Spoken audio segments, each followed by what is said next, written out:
নমস্কার সবাইকে, welcome back to my channel. আজ তৈরি করব লাড্ডু গোপালের জন্য এই প্রিন্টেড কাপড় দিয়ে একটা জামা। তো এইটার দুটো আলাদা আলাদা টুকরো রয়েছে, এইগুলোকে আমি এই মাঝখানে প্রিন্ট বরাবর সমানভাবে দুটো পার্টেই আমি কাটবো। তো প্রথমে একটা পার্টের মানে এই টুকরোটা বের করে নিচ্ছি, আর এই বরাবর ওপরে এই একই রকম ডিজাইন রেখে সামনে রেখে একটুখানি সাইডে কাপড় রেখে আর একটা কাপড়ের টুকরোটাও আমি কেটে বের করে নিচ্ছি।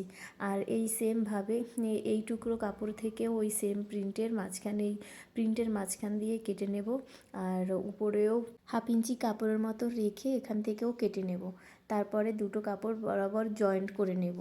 তো এখন আমি প্রথমেই একটার উপরে আর একটা কাপড় এই প্রিন্ট বরাবর একই রকম ধরে এগুলো জয়েন করে নিচ্ছি, যাতে এগুলো মানে একটার উপর একটা বসলে জয়েন করলে বোঝা যায় না যে মানে প্রিন্টগুলো যেন সেম জায়গাতেই বসে। এইভাবে ধরে আমি মেশিন দিয়ে একটা করে সেলাই করে নেব। এভাবে সেলাই করা হয়ে গেলে এর সব কটা পার্টেই আমি একটা একটা করে জয়েন করে নিচ্ছি। এখানে আমার 4টে পার্টের কাপড় হয়েছে। তো 4টে পার্টের দু রকম ডিজাইনের কাপড় বেরিয়েছে। তো দুরকম দু সাইডে দিই, একটা একরকম ডিজাইন, তারপর আরেকরকম, এরকম করে 4টে ডিজাইনের কাপড় আমি জয়েন করে নিয়েছি। আর সবগুলো ডিজাইন একটুখানি ডিফারেন্ট হয়েছে। তো এইগুলো দেখতেই পাচ্ছ যে প্রিন্টটা একটুখানি ডিফারেন্ট রয়েছে। তো এইভাবে আমি সব কটা পার্ট একটা একটা করে জয়েন করে নিচ্ছি। একটা কাপড়ের ডটগুলো দুটো লাইনের রয়েছে, আর একটা রয়েছে সিঙ্গেল লাইনে। জয়েন করা হয়ে গেছে। জয়েন করার পরে আমি এটা পুরো কাপড়টা একবার আয়রন করে নিয়েছি। আয়রন করার পরে এক্সট্রা যে কাপড় বেরিয়ে রয়েছে, এই দুটো টুকরোর এক্সট্রা কাপড় রয়েছে, এটা মুড়ে ছিল, এটা কেটে আমি একদম সমান করে কেটে নিয়েছি। এরপরে পুরো কাপড়টা আমি মেজারমেন্ট করে নেব।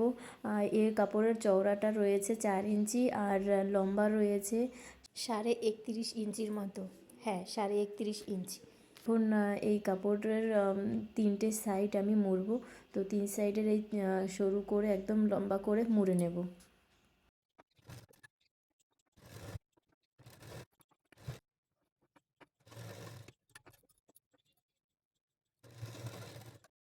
3 দিকটাই আমি মুড়ে নিয়েছি। এরপরে যে এক্সট্রা সুতোগুলো বেরিয়ে রয়েছে, এগুলো আমি কেটে বাদ দিয়ে নেব। এরপরে আমি প্লেটস তৈরি করব। এখানে প্লেটস দুরকম করা যায়। আর একটা সামনের দিকে প্লেটস হয়, আর একটা নিচের দিকে মানে পেছনের দিকে প্লেটস হয়।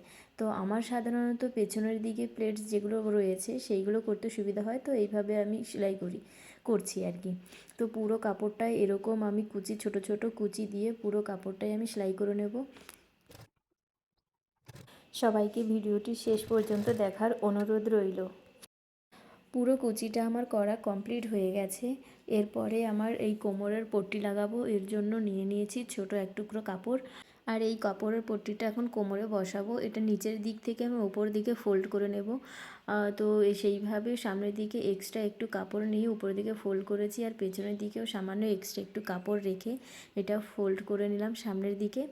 এইভাবে আমি এখন পুরো কোমরটাকে সেলাই করে নেব। সেলাই করার পরে যে এক্সট্রা সুতো আর কাপড় বেরিয়ে রয়েছে, এগুলো কেটে আমি বাদ দিয়ে নেব, যাতে কোমরে যখন পট্টিটা বসাবো মোটা না হয়ে যায়। সেই জন্যই এক্সট্রা কাপড়টা আমি কেটে বাদ দিয়ে নিলাম। এরপরে এই কাপড়টা উপরের দিক করে তুলে নিলাম, আর এখন কোমরের দড়িটা আর কি ভেতরের দিক করে ঢুকিয়ে তারপরে আমি মানে কোমরের পট্টিটা বসাবো। তো এর আগে আমি এই কোমরের দু সাইডে দুটো ছোট করে লটকনের মতো করে নেব। তো ওটার জন্য ছোট এক টুকরো কাপড় নিয়ে নিয়েছি। এরপরে কাপড়টাকে 2 ফোল্ডে ভাঁজ করে আমি মাঝখান থেকে সেলাই করে নিয়েছি। সেলাই করার পরে এটাকে এখনও উল্টে নেব। তো যেহেতু কাপড়টা একদম ছোট, সেই জন্য উল্টাতে একটুখানি অসুবিধা হয়। যাই হোক, এভাবে আমি উল্টে নিয়েছি। এবারে এটাকে এটার মাঝখানে বসিয়ে সেলাই করে নেব। তো সেমভাবে আমি আরও একটা পট্টি এই মানে লটকান করে নিয়েছি।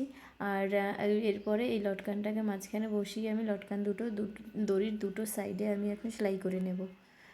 যারা আমার চ্যানেলে প্রথমবার এসে ভিডিও দেখছো, তাদেরকে অনেক অনেক ধন্যবাদ। আর তোমরা প্লিজ আমার চ্যানেলটাকে সাবস্ক্রাইব করে পাশে থেকো। দড়ি বানানো হয়ে গেছে। এরপরে এই কোমরের মাঝখানে দড়িটাকে বসিয়ে সেলাই করে নেব। তার আগে এই এক্সট্রা যে সুতো রয়েছে এগুলো কেটে দিই, নাহলে সেলাই করার সময় একটু অসুবিধা হয়। তো এরপরে যে ওপর কোমরে যে পট্টিটা রয়েছে সেইটা প্রথমে একটা সরু করে ভাঁজ করে নিলাম, তারপরে দড়িটার মাঝখানে রেখে আর একটা ভাঁজ করে নিয়ে পুরো কোমরের জায়গাটা বরাবর আমি এখন সেলাই করে নিচ্ছি। আর দড়ির ভিতরে যে দড়িটা ঢুকিয়েছি সেটা একটু মানে টাইট করেই করতে হবে, নাহলে ওই দড়ির মাঝখান থেকেই সেলাইটা চলে যাবে। তো কোমরের পট্টি আমি এইভাবে লাগিয়ে নিলাম। তো এখন কোমরের দিকে স্কার্টের পোরশনটা তো হয়ে গেছে। এরপরে আমি সেলাই করব ওপরের পোরশনটা। এর জন্য নিয়ে নিয়েছি ছোটো আর এক টুকরো কাপড়। এই কাপড়ের চওড়া রয়েছে আমার 2.5 ইঞ্চি, আর লম্বা নিয়ে নিয়েছি 9.5 ইঞ্চি। এরপরে কাপড়টা আমি এখন 2 ফোল্ডে ভাঁজ করে নেব। 2 ফোল্ডে ভাঁজ করার পরে 2 সুতোর মতো রেখে এটাকে আমি লম্বা করে পুরো সেলাই করে নিচ্ছি। পুরো সেলাই হয়ে যাওয়ার পরে আরও একটা এক্সট্রা আমি সাইড দিয়ে সেলাই নিয়ে নিচ্ছি, যাতে সেলাইটা একটুখানি মজবুত থাকে। আর তার পাশের যে কাপড়টা রয়েছে ওই কাপড়টা আমি এক্সট্রা যে কাপড় একটুখানি রয়েছে ওই কাপড়টা আমি এখন কেটে বাদ দিয়ে নিচ্ছি, আর নাহলে ওটা বেশি মোটা হয়ে যাবে। এরপরে আমি এটা একটা সেফটি পিন দিয়ে উল্টে নেব। পুরো উল্টে নেওয়ার পরে তারপরে আমি এটা ভাঁজ করে সেলাই করে কোমরের পট্টির সঙ্গে জয়েন করব।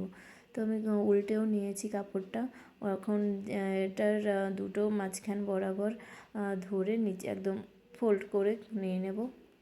এরপরে এটা ফোল্ড করে নিলাম। ফোল্ড করার পরে একটার উপরে একটা ধরে সেলাই করব।